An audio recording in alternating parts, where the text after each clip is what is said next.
mengutamakan rakyatnya.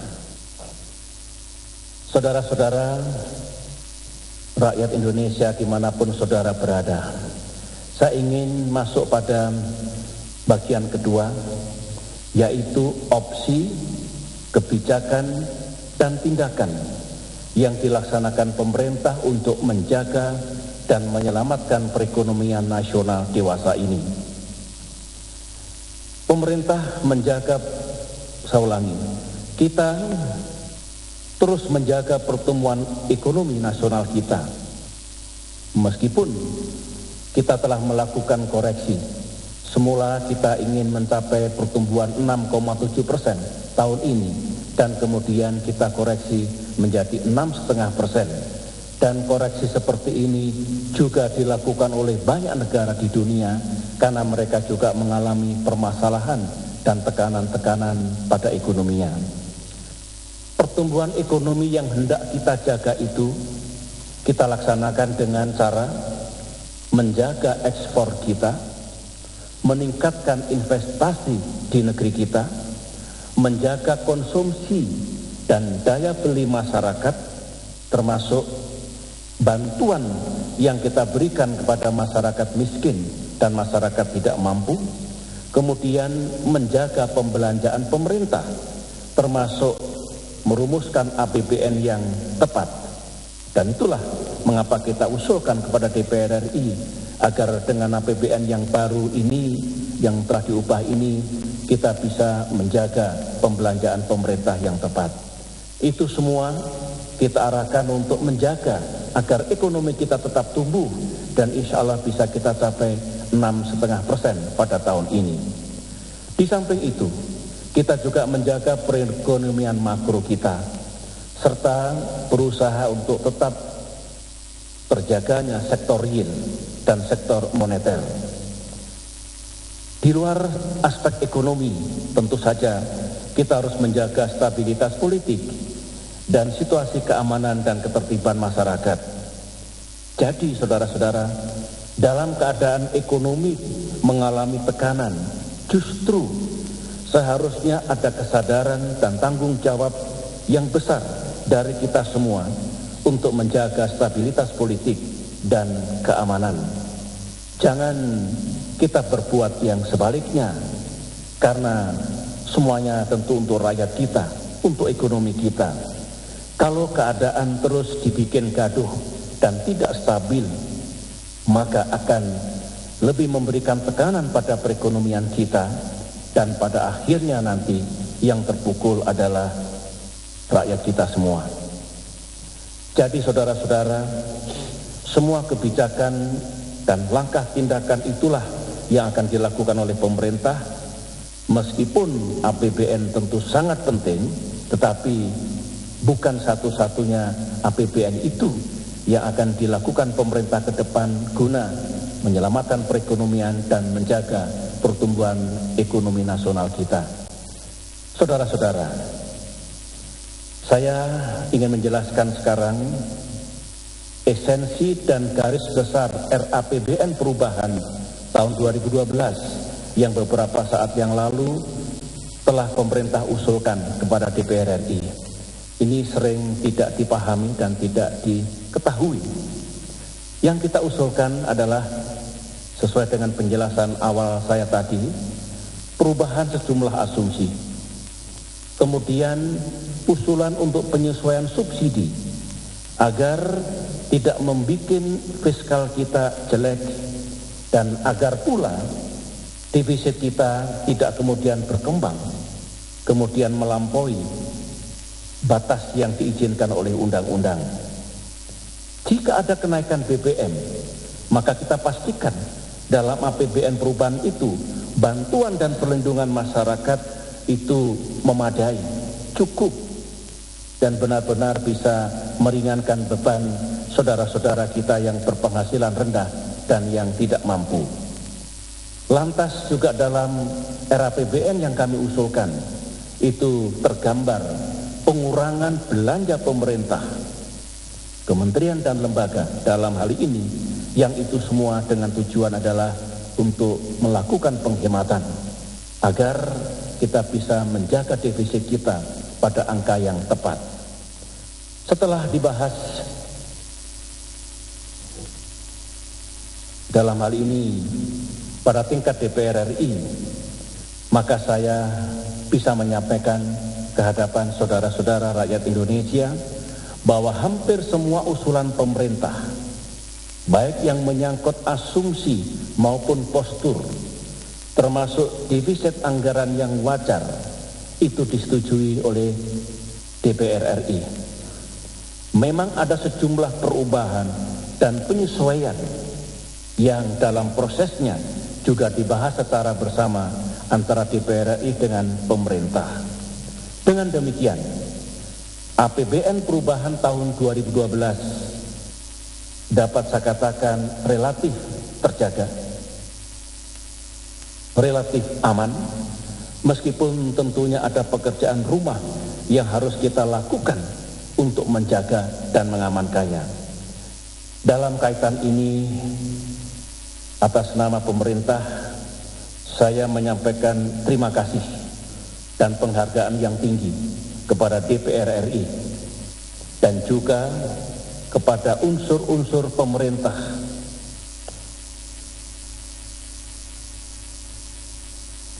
yang bekerja siang dan malam untuk menyusun anggaran itu sampai ditetapkannya sebagai APBN perubahan tahun 2012 ini.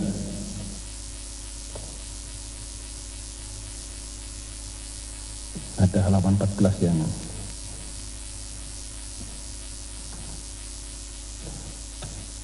saudara-saudara, angka subsidi yang telah ditetapkan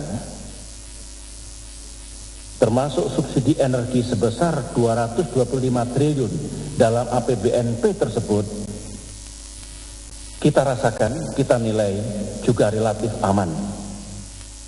Sedangkan angka atau anggaran bantuan dan perlindungan sosial yang telah ditetapkan, jika ada kenaikan harga BBM tahun ini, juga tepat dan bisa melindungi rakyat miskin dan berpenghasilan rendah. Tentu saja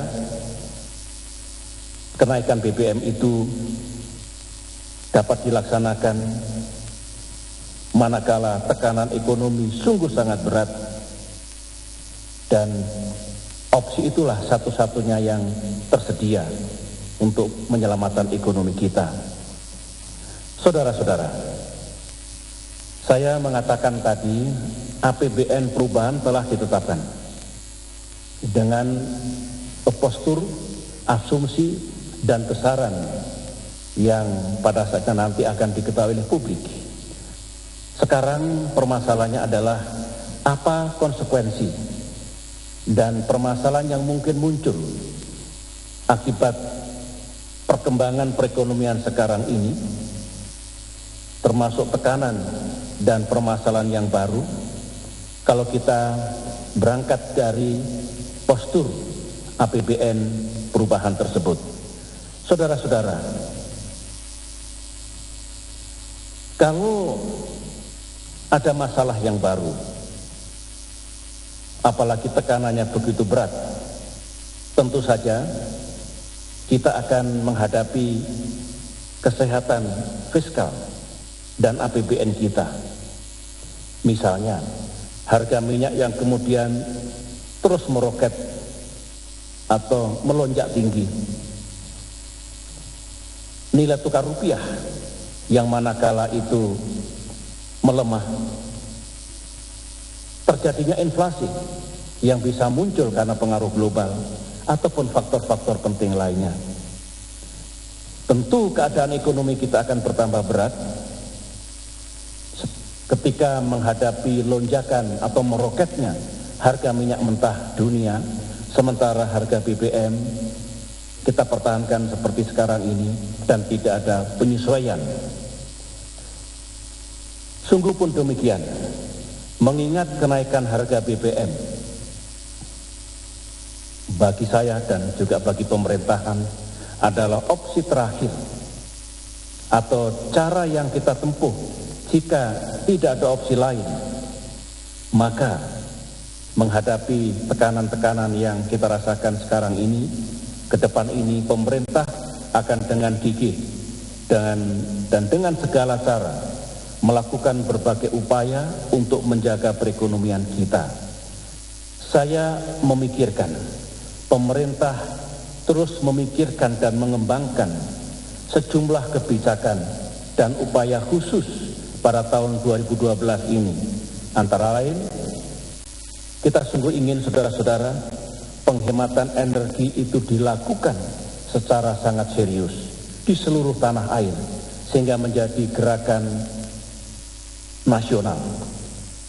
Kita juga ingin konversi dari BBM ke BBG, bahan bakar minyak, ke bahan bakar gas, bisa dipercepat implementasinya.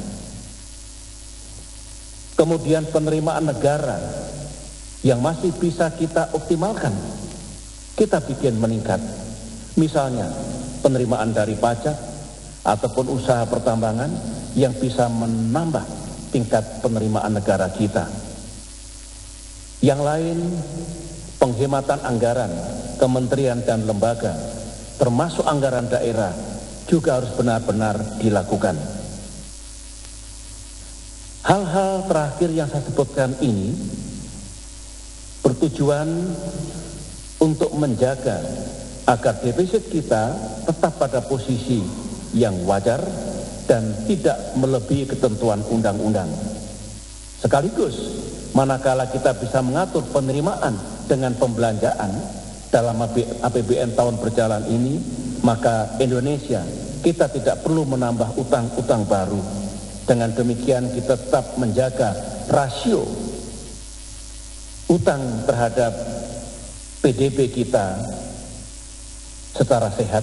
Seperti sekarang ini rasio itu ada pada angka sekitar 25%. Kita tidak ingin sesuatu yang membuat kokohnya makroekonomi kita ini terganggu manakala kita keliru dalam menetapkan defisit. Upaya-upaya itulah yang akan kita lakukan untuk sekali lagi menjaga perekonomian nasional kita.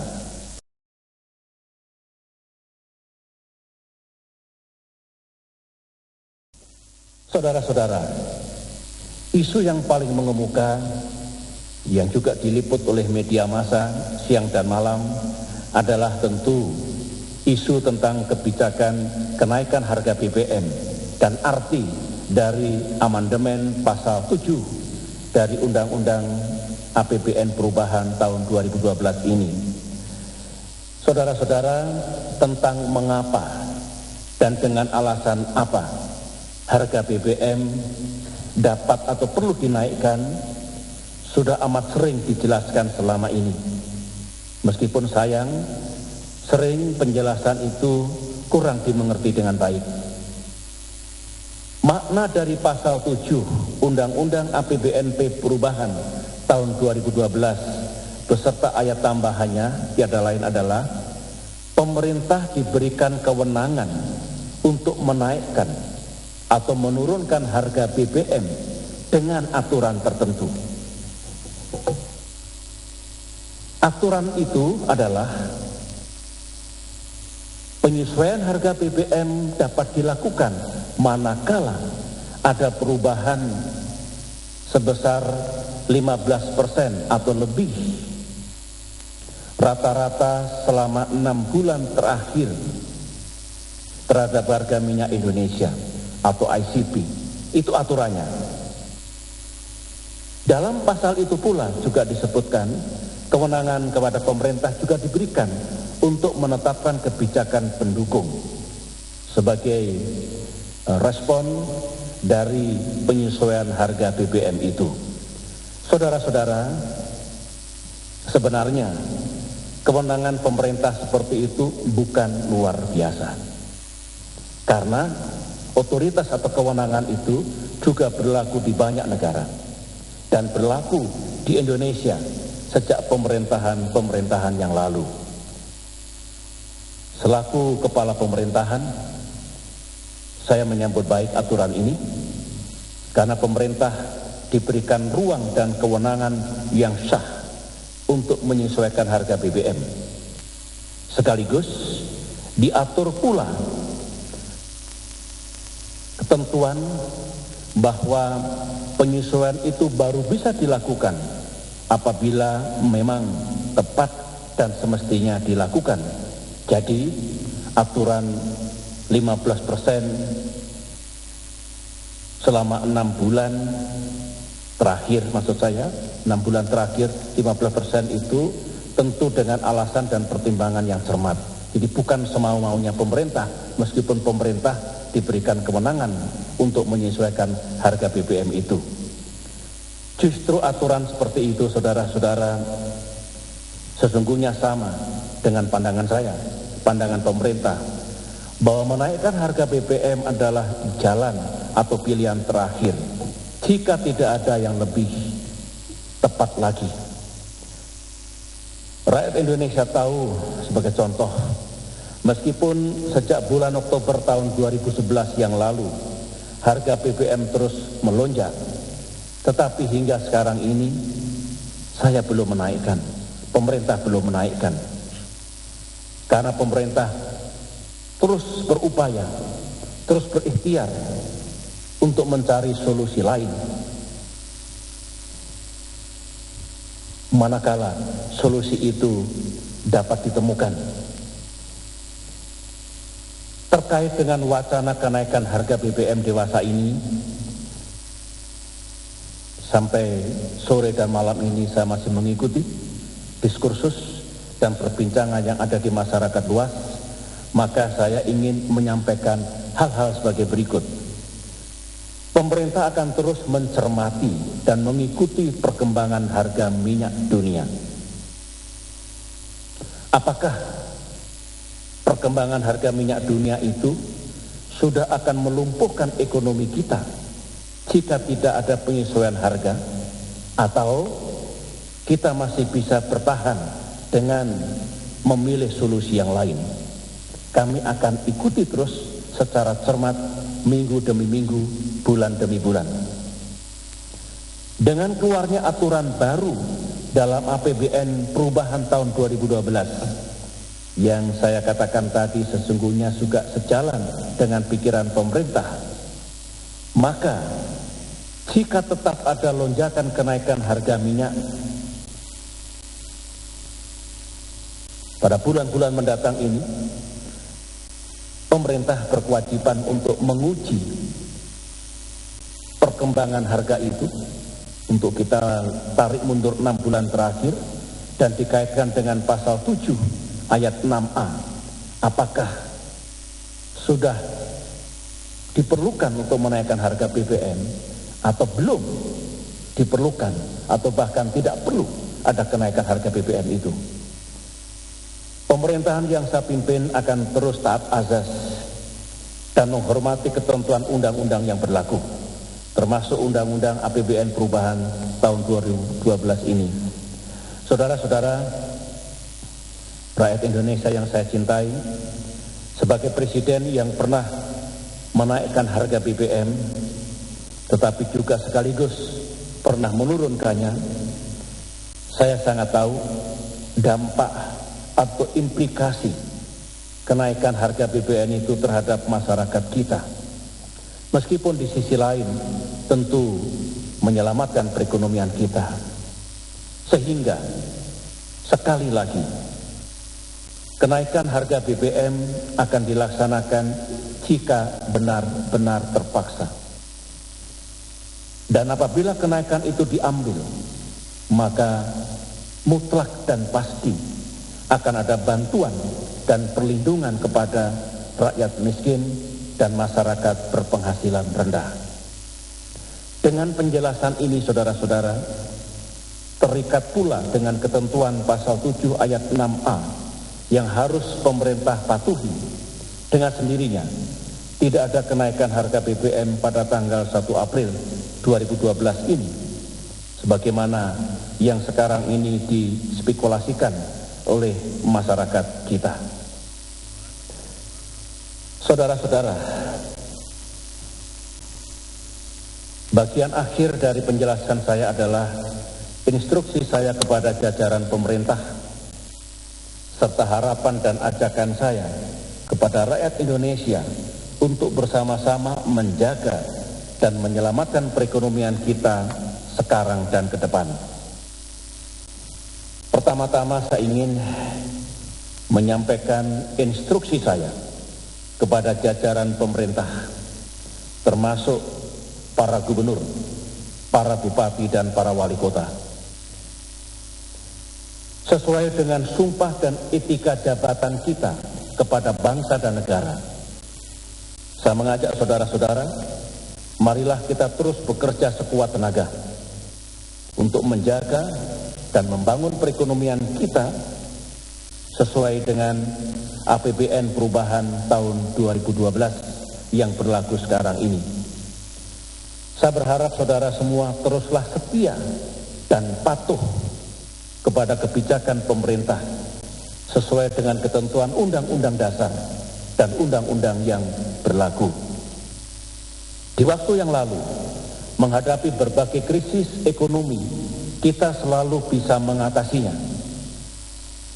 Dan ekonomi kita tetap terjaga dan bahkan tumbuh baik.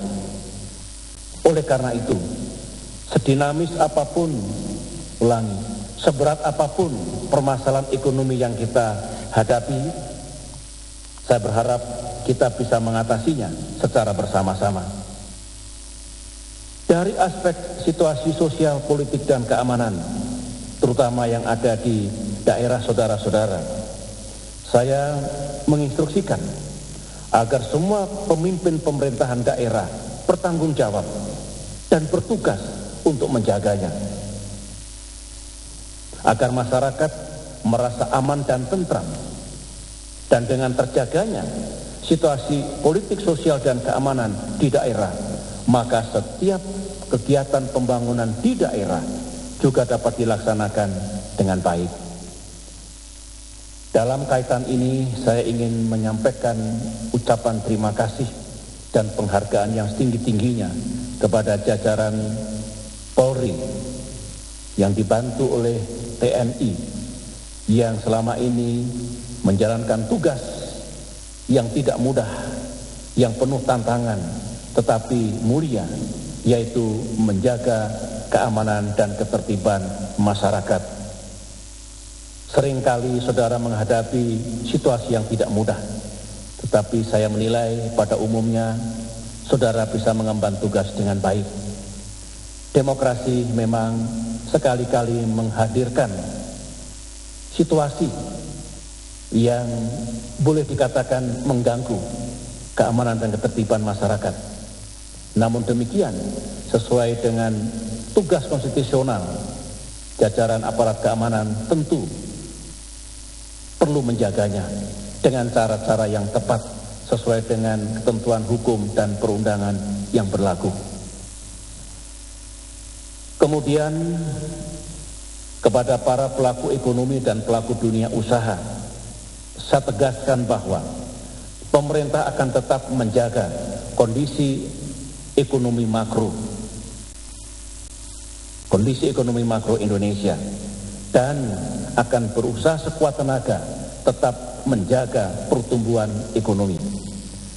Kalau ada tekanan-tekanan baru dalam perekonomian kita seperti yang kita hadapi di tahun-tahun yang lalu, pemerintah akan merespon dengan kebijakan dan langkah tindakan yang tepat dan diperlukan.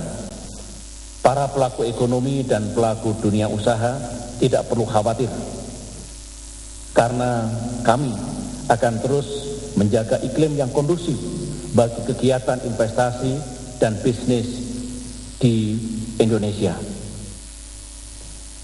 Kemudian kepada saudara-saudara saya, rakyat Indonesia yang saya cintai, saya sampaikan pada kesempatan yang baik ini bahwa saya akan tetap bersama saudara seperti selama ini, dalam suka dan dalam duka. Dalam syukur karena kita mencapai hasil dan capaian, serta dalam tawakal dan sabar ketika negara kita menghadapi bencana dan ujian. saya dan pemerintah akan terus bekerja sekuat tenaga untuk menghadapi permasalahan dan tantangan bangsa apapun, termasuk untuk menyelamatkan perekonomian nasional kita, karena segalanya tentu untuk kepentingan saudara-saudara rakyat Indonesia. Kadang-kadang ada masanya saya berada pada posisi yang sulit dan sangat tidak mudah, karena harus mengambil keputusan yang tidak populer. Dan seringkali pula saya harus mengabaikan untung rugi dari sisi politik. Karena keputusan yang pahit, yang bisa tidak populer itu benar-benar atau semata-mata untuk kepentingan yang lebih besar, kepentingan rakyat, bangsa dan negara. Itulah yang ingin saya sampaikan saudara-saudara, dan dengan demikian, dengan apa yang telah sedang dan akan dilaksanakan oleh pemerintah ke depan ini, menyelamatkan perekonomian kita, maka marilah kita